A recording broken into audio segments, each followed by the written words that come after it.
Food ফেস্টিভ্যালে বিভিন্ন রকমের খাবারের মাঝখানে জায়গা করে নিয়েছে কোরিয়ান স্টাইলের রাইস মোমো। আর এই রাইস মোমো খেতেই ভিড় জমাচ্ছেন বিভিন্ন মানুষ।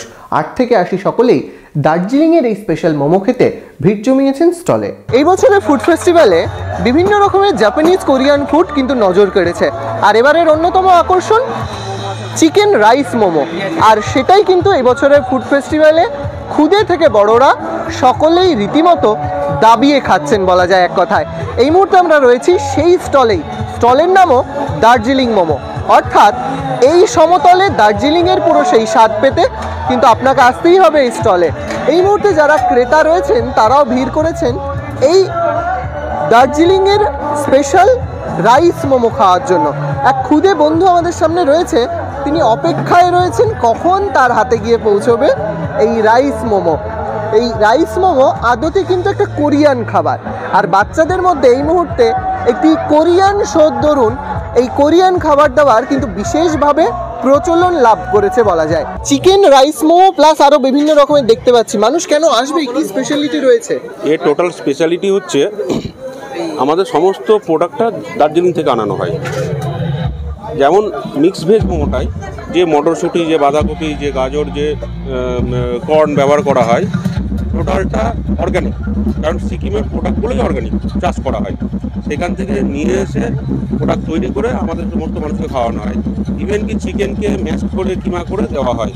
এছাড়া চিকেন রাইস মোমো যেটা, সেটা সব থেকে স্পেশালিস্ট, খুবই সুন্দর খেতে, সবাই সুনাম করেছে, কোরিয়ান স্টাইলে আছে। ওটা তো ছাড়াই স্পেশালিটি রয়েছে এগুলো ছাড়াও। এছাড়া পনির মোমো, ফিশ মোমো, পনির পালং মোমো, পর্ক মোমো, মটন মোমো, এই টাইপের। ফুড ফেস্টিভ্যালে এসে খুবই আনন্দিত, কারণ এখানে এসে একটা জিনিস দেখলাম, গোজ লাইক যে জিনিসটা দেখলাম সেটা সব ছোট ছোট কুচি কুচি বাচ্চারা শিখেছে। তার মধ্যে একটা পুচকো একটা সোনা, যেটা 1 বছর হার্ডলি 3 মাস হবে, একটা পেঙ্গুইন সেজেছিল। সে এত সুন্দরভাবে আমাদেরকে মানে কি বলবো আনন্দ দিচ্ছিল, হ্যাঁ আনন্দ দিচ্ছিল। হ্যাঁ মানে ওটা দেখে তো আরও ভালো লেগেছে। এবং ফুড ফেস্টিভ্যালে পুরোটা এখনো ঘোরা হয়নি, হ্যাঁ ওটা শেষ হলো। এই মোমো খেয়ে আমার তো খুবই ভালো লাগলো। আমার মনে হচ্ছে আমি যেন দার্জিলিংয়ে এসে আমি এগুলো টেস্ট করছি। হ্যাঁ মানে এমন টেস্ট, শীতের মধ্যে এই মোমো বাম জমে গেছে পুরো। দার্জিলিংয়ের সেই অথেন্টিক স্বাদ এই বছর বহরমপুর ফুড ফেস্টিভ্যালে। শুধুমাত্র এই স্টল নয়, আরও বিভিন্ন স্টলে মোমো পাওয়া যাচ্ছে, কিন্তু এই রাইস মোমো বিশেষ করে কিন্তু নজর কেড়েছে দর্শকদের।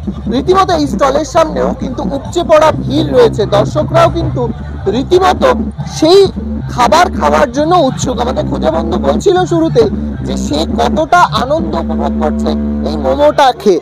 সব মিলিয়ে এবছর ফুড ফেস্টিভ্যাল কিন্তু উত্তর থেকে দক্ষিণ ভারতবর্ষের সমস্ত খাবার নিয়ে হাজির হয়েছে।